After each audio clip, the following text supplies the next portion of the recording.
আচ্ছা, আপনি কখনো এমন দেখেছেন মাইক্রোসফট এক্সেলে মোট যোগফলের সঙ্গে কিছু টেক্সট যোগ করে দেওয়া হয়েছে এবং সেটি ভ্যালু পরিবর্তনের সঙ্গে সঙ্গে মোট যোগফলটিও পরিবর্তন হচ্ছে? হ্যাঁ বন্ধুরা, আজকে আমি আপনাদের দেখাবো আপনি কিভাবে আপনার মাইক্রোসফট এক্সেল শীটে মোট যোগফল একটি টেক্সটের সঙ্গে সংযুক্ত করবেন। তো এটি দেখার পূর্বে আমার চ্যানেলটি সাবস্ক্রাইব করে পাশে থাকা বেল বাটনটি চেপে দিন, যাতে করে ভিডিও আপলোড দেওয়ার সঙ্গে সঙ্গে নোটিফিকেশনটি প্রথমে আপনার নিকটে পৌঁছে যায়। তো হ্যাঁ বন্ধুরা, এটি করতে হলে আপনাকে এরকম একটি ফরম্যাটের শীট নিতে হবে, অথবা আপনার শীট প্রস্তুত রয়েছে এমন কোনো শীটে আপনি যেখানে ভ্যালুয়েশনটা করবেন সেই জায়গাটি সিলেক্ট করতে হবে। আমি এই সেলটিতে ভ্যালুয়েশনটা করব, মোট যোগফলটা নির্ণয় করব এবং সঙ্গে কিছু টেক্সট জুড়ে দেব। এর কারণে আমাকে সেলটি একটি বড় আকৃতির নিতে হবে। তো আমি 4টি সেল সিলেক্ট করে মার্জ সেন্টারে ক্লিক করলাম। আপনি দেখতে পাচ্ছেন 4টি সেল মিলে একটি সেলে ক্রিয়েট করলাম। তো এটি ক্রিয়েট করার পরে আপনাকে সর্বপ্রথম ইকুয়াল সাইন দিতে হবে। ইতিপূর্বে আমি আমার ভিডিওগুলিতে বলেছিলাম মাইক্রোসফট এক্সেলের পূর্ব শর্ত হচ্ছে ইকুয়াল সাইন, অর্থাৎ মাইক্রোসফট এক্সেলে যে কোনো কাজ করতে হলে প্রথমে আপনাকে ইকুয়াল সাইনটি নিতেই হবে, এটা ম্যান্ডেটরি। তো সে কারণে আমি আমার এক্সেল শীটে ইকুয়াল সাইনটি নিলাম। নেওয়ার পরে আমি কোটেশন সাইন দিব, দেওয়ার পরে টেক্সটটি লিখবো, যে টেক্সটটি আমি আমার টোটাল যোগফলের সঙ্গে ইনক্লুড করতে চাচ্ছি। আমি টেক্সট লিখছি আই হ্যাভ,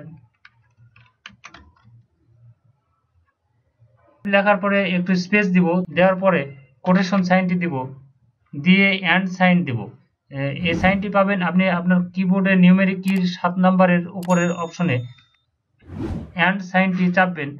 চাপার পরে সাম লিখবেন, SUM। সাম লেখার পরে অটোমেটিক্যালি আপনাকে সাজেস্ট করবে, এখানে অটোমেটিক সিলেক্ট করে দিতে পারবেন অথবা আপনি ম্যানুয়ালিও দিতে পারবেন। ম্যানুয়ালি দিতে হলে আপনাকে আবার সাম দেওয়ার পরে প্রথম বন্ধনী দিতে হবে। দেওয়ার পরে আপনি যে সেল থেকে যে সেল পর্যন্ত যোগ করবেন সেই সেল থেকে পরবর্তী সেল পর্যন্ত সিলেক্ট করে নেবেন, অথবা এটি ম্যানুয়ালিও দিতে পারবেন। তো এই সেলটি ম্যানুয়ালি দিতে হলে আমাকে লিখতে হবে D2। ডি কলামের 2 নম্বর রোতে রয়েছে, সেক্ষেত্রে D2 লিখতে হবে, অথবা এই সেলটি আমি সিলেক্ট করে দিব।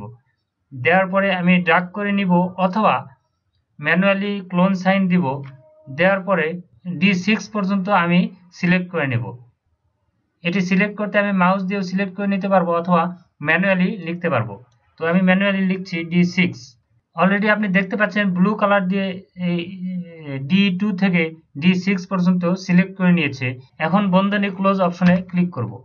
করার পরে আবারও এন্ড সাইন দিব, দেওয়ার পরে কোটেশন সাইন দিব। এখানে আরেকটি জিনিস বলে রাখা ভালো, এখানে কোটেশনের পরে আরেকটি স্পেস দিতে হবে, এখানেও কোটেশনের পরে আরেকটি স্পেস দিতে হবে, কারণ আমি উক্ত টেক্সট এবং সংখ্যার মাঝখানে কিছু গ্যাপ চাই, যার কারণে কোটেশনের পূর্বে এবং পরে স্পেস দিব। দেওয়ার পরে পরবর্তী টেক্সটটি আমি লিখব।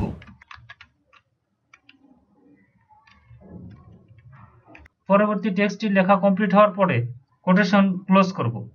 ক্লোজ করে আমি এন্টার চাপবো। আপনি দেখতে পাচ্ছেন আমার টোটাল যোগফল কিছু টেক্সটের সঙ্গে মার্জ হয়ে লেখা। এর পাশাপাশি যদি এখানে আমি কিছু সংখ্যার পরিবর্তন করি, আপনি দেখতে পাচ্ছেন টোটাল যোগফলেরও পরিবর্তন হবে। আপনি দেখতে পাচ্ছেন আমি যখন টেক্সটের পরিবর্তন করছি তখন টোটাল যোগফলের পরিবর্তন হচ্ছে। তো এই ছিল আজকের ভিডিও। পরবর্তী ভিডিও দেখার আমন্ত্রণ জানিয়ে এখানেই আমি বিদায় নিচ্ছি। সেই পর্যন্ত সুস্থ থাকবেন, সুন্দর থাকবেন এবং আমার চ্যানেলটি সাবস্ক্রাইব করে পাশে থাকা বেল আইকনটি চেপে দিন, যাতে করে ভিডিও আপলোড দেওয়ার সঙ্গে সঙ্গে প্রথম নোটিফিকেশনটি আপনার নিকটে পৌঁছে যায়। ধন্যবাদ।